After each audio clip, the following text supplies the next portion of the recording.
മുൻപ് നമ്മൾ NHS-നെ നല്ല രീതിയിൽ മുന്നോട്ട് കൊണ്ടുവരാൻ വേണ്ടി NHS 10-year plan care Starmer government ഒക്കെ ഇംപ്ലിമെൻറ്റ് ചെയ്തിട്ടുണ്ടായിരുന്നു. അപ്പോൾ അതുപോലെ UK മൊത്തം നല്ല രീതിയിൽ മുന്നോട്ട് കൊണ്ടുപോകാൻ വേണ്ടിയിട്ട് 10-year പ്ലാൻ മുന്നോട്ട് വയ്ക്കുമെന്നുള്ളതാണ് പ്രധാനമന്ത്രി വ്യക്തമാക്കിയിരിക്കുന്നത്. അടുത്തതായിട്ട് നമ്മൾ പ്രവാസികൾ വിദ്യാർത്ഥികളൊക്കെ ഉറ്റുനോക്കുന്ന എന്താണ്, ഇവിടുത്തെ കുടിയേറ്റത്തിൽ വല്ല മാറ്റങ്ങളുണ്ടാവോ, ഇമിഗ്രേഷനിലൊക്കെ വല്ല മാറ്റങ്ങളുണ്ടാവോ എന്നതിനെ കുറിച്ചാണ്. അപ്പോൾ തന്റെ ആദ്യ പ്രസംഗത്തിൽ ഇമിഗ്രേഷനെ കുറിച്ച് ഒരു മാറ്റം ഒന്നും അത് പ്രത്യേകിച്ചൊന്നും പറഞ്ഞിട്ടില്ലെങ്കിൽ കൂടി പുതിയ ഹോം സെക്രട്ടറിയായി ഷബാന മുഹമ്മദ് തന്നെ വരുന്നതോടെ അവരുടെ മുൻ തീരുമാനങ്ങളിൽ തന്നെ മുന്നോട്ട് പോകുമെന്ന് തന്നെയാണ് നമ്മൾ വിചാരിക്കുന്നത്. വിദ്യാർത്ഥികളുടെ പാർട്ട് ടൈം ജോലി സമയം ഇപ്പോൾ 20 മണിക്കൂറാണെന്ന് എല്ലാവർക്കും അറിയാലോ. അപ്പോൾ അതിൽ വല്ല മാറ്റങ്ങൾ വരാൻ സാധ്യതയുണ്ടോ, അതേപോലെ തന്നെ ഡിപ്പെൻഡൻസ് വിസ നിയമങ്ങളിൽ മാറ്റം വരുമോ എന്നുള്ളതൊക്കെ നമുക്ക് കാത്തിരുന്നു കാണാം. എന്തായാലും പുതിയ പ്രധാനമന്ത്രി അധികാരം ഏറ്റെടുത്തു കഴിഞ്ഞു.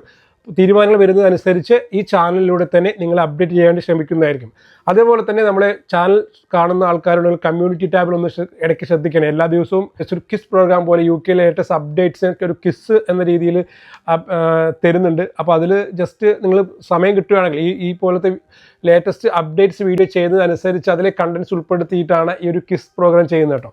അപ്പോൾ ജസ്റ്റ് നിങ്ങൾക്ക് ഇൻഫർമേഷൻ ആവുകയും ചെയ്യും, ഈ വീഡിയോസിൽ നിന്നുള്ള ഇൻഫർമേഷൻസ് കിട്ടുന്നത് നിങ്ങളുടെ മൈൻഡിൽ നിൽക്കുകയും ചെയ്യും എന്നൊരു ഉദ്ദേശമാണ്. അപ്പോൾ സമയം കിട്ടുന്ന മുറയ്ക്ക് ഈ ഒരു കമ്മ്യൂണിറ്റി ടാബിൽ കൂടി ഒന്ന് വന്ന് നോക്കാൻ വേണ്ടിയിട്ട് പറയുക.